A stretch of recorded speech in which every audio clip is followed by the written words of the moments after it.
Assalamu alaikum, Quran Weekly.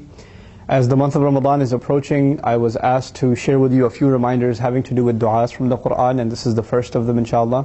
One of my favorite du'as in the Quran happens to be the du'a that Musa alayhi salam made when he was in exile. So just a little bit of background before I share the du'a itself with you. Musa alayhi salam, a young man living in Egypt, accidentally gets involved in a situation where he kills someone unintentionally. And now the police are after him, and the orders are what you can call nowadays shoot to kill. In other words, he's not going to get arrested, he's going to be killed on sight. إِنَّ الْمَلَأَ يَأْتَمِرُونَ بِكْ لِيَقْتُلُوكَ. The chiefs are plotting against you to kill you. So the due process of law would be you catch a criminal, bring him to court, and then eventually either decide he's innocent or guilty, and then decide the punishment. But the cops were out for him, they want to kill him. So the only option for him is to run away.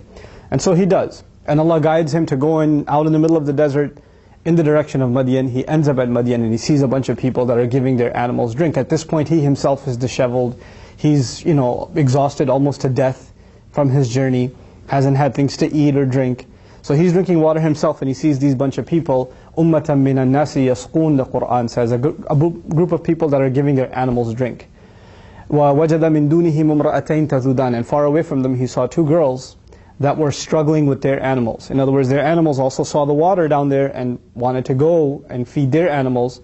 Oh, the animals wanted to go drink the water themselves, but the girls kept holding them back and pulling them back. So he went up to them and asked them, what's wrong with you? What's the situation? They explained that they don't want to go down there. If all those men are there, they don't want to mix with them, or the men are perverts or whatever. So they're going to wait until the entire flock is done. لَا نَسْقِي حَتَّى يُسْتِرَ الرِّعَاء. We're not going to give our animals drink until the entire flock is done. وَأَبُونَا شَيْخٌ كَبِيرٌ. Our dad's an old man. Explaining that we're out in the workforce, us girls. We're forced to be because our dad doesn't have the health or the age to be able to do this work anymore, so we have to do it. Anyhow, that's the long story short version of the background of the story. Musa alayhi salam went, grabbed their animals, took them down to the river, or the lake actually, and then gave them the drink and brought them back. Now Allah says in this one ayah, فَسَقَى لَهُمَا. So He gave drink for both of them. He provided drink to the animals for their sake, for those two girls. ثُمَّ تَوَلَّى. Thereafter, ثُمَّ is used when something takes time. So fa would have been quickly, ثُمَّ is after a while. What that means is it took a while to feed those animals. And you can imagine Musa alayhi salam himself is exhausted, but he's taking the time out to do something long and enduring for these women in order to help them get drink for their animals. ثُمَّ تَوَلَّى إِلَى الظِّلِّ. Then he went back. Now the ayah translates, then he returned to the shade. But that's the part I wanted to highlight first. ثُمَّ, after a long time, meaning doing a lot of work for them, تَوَلَّى, he turned away, إِلَى الظِّلِّ. First thing to notice is Allah didn't say رَجَعَ إِلَى الظِّلِّ, he returned to the shade. Returned, literally says turned. So you have to make a distinction between returning and turning. Let me give you an example. You're driving on the highway and you say, I'm turning towards the house. I'm turning to the house.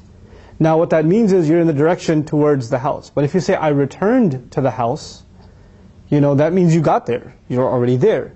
So the ayah says he returned to the shade. Or rather he turned towards the shade. What does that mean? That means he hasn't even reached the shade yet.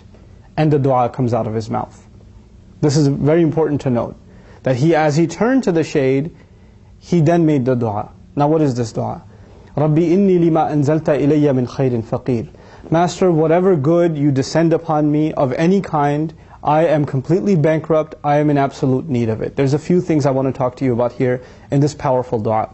The first of them is, why is he making this dua? The guilt of having murdered someone, killed someone, even if by mistake, is looming over Musa alayhi salam's head. And he knows he has to make up for what he's done. A lot of people make mistakes in life and they're like, how do I know if I'm forgiven? How do I know if I can make up for the mistake I've made?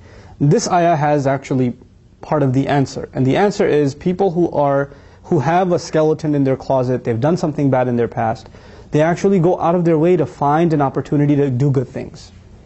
And they're constantly desperate for it. And as a matter of fact, the opportunity to help people, they don't see that as something that they stumbled upon, they see it as something that Allah descended upon them, an opportunity descended upon them. Rabbi innee lima anzalta ilayya min khayrin faqeer.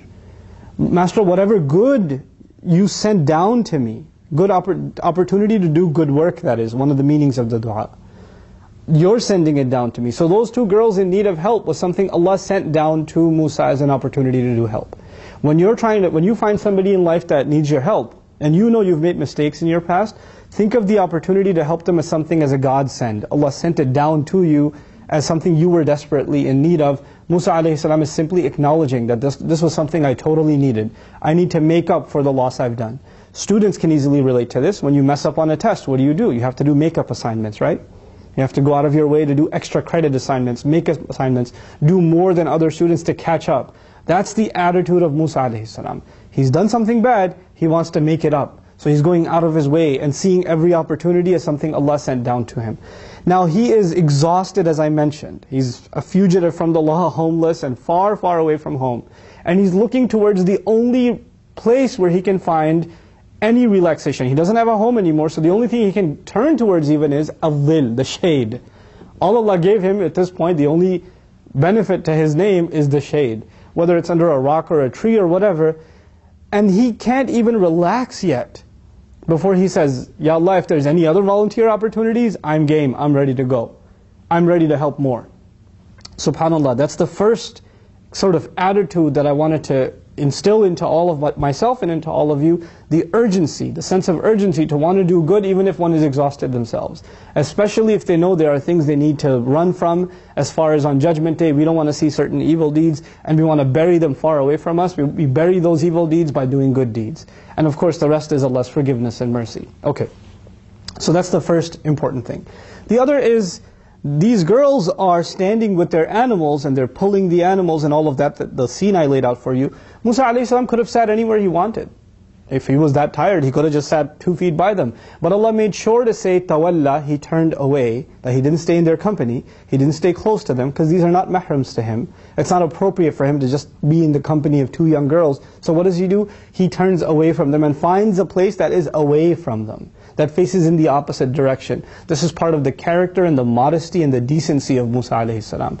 And then he looks for shade, because there must have been shade all over the place. But he went where it would be farther away from these girls. And literally Allah mentions turning away. Why is that important also? Because when you help someone, there should be no strings attached. He doesn't wait around for them to say thanks.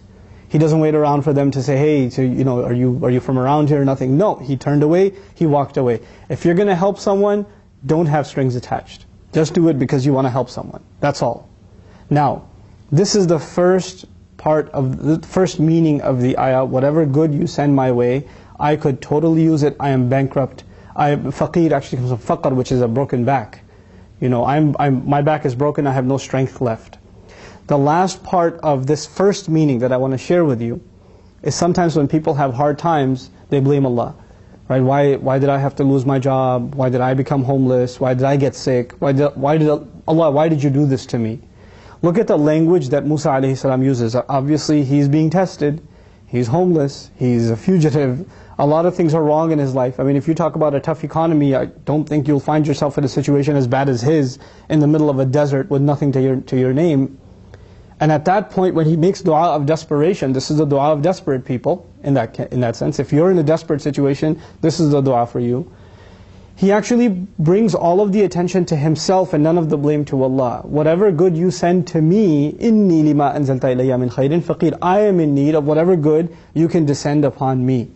Now we're transitioning into the second meaning of the ayah. The word khayr may not just mean good deeds, it may also mean good things in life.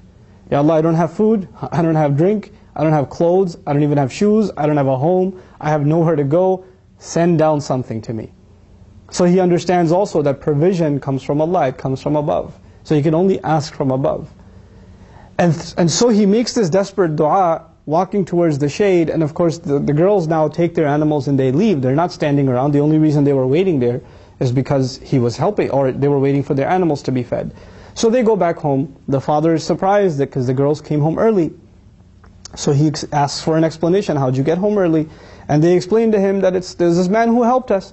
So he's surprised to hear about this man, and he says, you should call him. So one of the girls comes back, and now she's calling him. And this is still related to the dua, and I'll tell you why. Because the ayah says, فَجَاءَتْ إِحْدَاهُمَا تَمْشِي عَلَى اسْتِحْيَاءٍ in Surah Al-Qasas. Now Allah says, therefore, one of those 2 girls came walking shyly. And came walking despite she was feeling shy. Despite the fact that she was feeling shy, she came up walking to Musa alayhi salam and said, إِنَّ أَبِي يَدْعُوكَ لِيَجْزِيَكَ أَجْرَ مَا سَقَيْتَ لَنَا. My dad is calling you, no doubt, because he wants to pay you for the animals you fed for us. Okay, so the girl's ready to pay, but the word is therefore, fa. Why is there a therefore there? He asked Allah, Ya Allah, give me something good. Therefore, Allah sent him a job opportunity. Now there's this thing, some people have the attitude when people are offering you help, it's beneath you or you're embarrassed to accept the help. Right? So if somebody says, hey, I have a job opening at my company, no, brother, thank you, it's okay. I don't need it, it's okay, alhamdulillah. Like Allah will give me, this brother won't give me, I'm waiting for Allah to give me. Stupid. That is Allah giving you. That is how Allah gives. Musa alayhi asked Allah, but Allah sent a girl who was instructed by her father to say, hey, my dad wants to pay you. The other thing is, Musa alayhi, like it was already mentioned, didn't ask for money when he did it. He did it for, if anything, Allah's sake. He did it out of sincerity just to help somebody. It was a voluntary deed, not something he was supposed to be paid for. Now she comes back and says, I want to pay, my dad wants to pay you for this. He doesn't turn to her and say, no, actually that was voluntary, I don't want to get paid for that, no thank you, I'll be alright. The ayah says he got up and he said, and he didn't even tell her to lead the way. The narrations tell us he went ahead and told her to walk from behind and then give her directions. This is again part of his modesty. But the point is he got up and he was ready to get paid. Why? Because he saw this as an opportunity coming from Allah. He saw that as an opportunity. There are two kinds, there's a legitimate feeling and there's a not so legitimate feeling. I want you to be able to distinguish between them. The legitimate feeling is عِزُّ الرَّجُلِ اسْتِغْنَاؤُهُ عَنِ النَّاسِ. The decency of a person is, and the honor of a person is that he doesn't feel the need of other people. Right? So if you should feel kind of ashamed and embarrassed to have to ask other people for money, or ask them for their car, or ask them for, help all the time and that sort of thing. If you're used to earning your own income, and you lost your job, and you don't have enough money or whatever, it's embarrassing to go ask a friend. It's not easy. It's humiliating, and that's part of the dignity Allah put inside us. That is legitimate. But when people offer you help, and you need help, you didn't ask. People actually offered. Then understand that that's something descending from Allah. And it could come in any form of good. Min khayrin. It could be any form of good. Musa alayhi salam did not say, Allah, I want you to send me good, but I am used to certain kinds of foods being part of the royal family in Egypt. I have a certain taste bud. So if you're going to send me something, make sure it's along these lines of the menu. Or if you're going to give me a job, here it should be along these job descriptions, because I have a certain very specific work requirement. He didn't do that. He didn't have any what's called in Urdu nakhre. He didn't just send me anything good. Min khayrin. The ayah says min khayrin. Min litanawwa'. Min in Arabic means anything at all. Any good at all, Ya Rab, I'll take it. What does that mean? When you lose a job and you're looking for a job in your own industry and you can't find it for 6 months, and somebody else is offering you a job that you think is beneath you. You think, why am I going to do work in this field? I would rather starve than ever work in this field. Look, if it's a halal job, and it's a decent way of making money, it's not a crime, then there's nothing embarrassing about it. Security guards shouldn't be embarrassed about their job. Bus drivers and truck drivers shouldn't be embarrassed about their job. It's a halal income. It's a permissible income. Allah has honored those who earn money in a halal way. So you shouldn't be embarrassed about that. If the situation calls for it, and you have no other option left, there are people who have PhDs in the Muslim world, but the economy is so tough, they're selling bananas on the street. They're doing that, but they're earning whatever they're earning chop change compared to what they could be making, but you know what? It's better than nothing. And it's still respectable. People might look down upon it, the impression others give you, but let me tell you, Allah has honored, Al-Kasibu Habibullah. The one who works hard and earns money in a legitimate way is beloved to Allah. That's what the Prophet told us, sallallahu alaihi wasallam. That's enough for us. So he says, min khayrin. Now I wanted to highlight this last part, because when Allah answered his prayer, first of all, he was paid for something he did voluntarily, which typically one would be reluctant to take, but he said, this is coming from Allah, I'll take it. Second of all, he got an offer to marry one of the 2 girls. This was part of the good that he had asked for, he didn't expect. How are you going to expect a homeless guy is going to go in, looking to get paid, and in a half-hour conversation, he's going to get a marriage proposal? I mean, that comes from Allah. So he gets married. But then, let me transition fast forward to our times. One of the most embarrassing things you can do when the economy is tough is to work for your in-laws. Or to live with your in-laws. I was like, how can I take money from my in-laws? It's the most embarrassing thing. For a man to have to work with his in-laws or work for them. Musa alayhi salam worked for his father-in-law 8 years. And then, the offer to complete 10. And some narrations say he did in fact complete 10. So, He's working for someone who we in our time would think, oh, how embarrassing, how humiliating. Why is Allah telling us these things? Because we set standards of embarrassment, humiliation, cultural lines that only make life difficult for ourselves. And Allah didn't make those things difficult for us. Musa alayhi salam didn't set out to be a goat herder and someone who feeds animals or takes care of a farm. But you know what? Whatever good came his way, he was ready to take it. I'm not saying you aim low. I'm not saying you stop looking for a job in your field. You continue to look. But in the meantime, if desperate times come, well, they require desperate measures. Take whatever Allah is putting your way. And then keep looking for better and better and better. It's not beneath you and it's not beneath Musa alayhi salam to accept whatever opportunity comes his way. I pray that Allah helps us understand these beautiful du'as of the Prophets that have so many awesome life lessons in them. And may Allah Azza wa Jal help us understand that every opportunity, every work opportunity, every friend, every connection you make, every contact you make, all of these are rizq, provision that come from the sky, that come from Allah, that we are desperately in need for, or in need of, and may Allah make us grateful for them. Barakallahu li wa lakum, assalamu alaikum wa rahmatullahi wa barakatuh.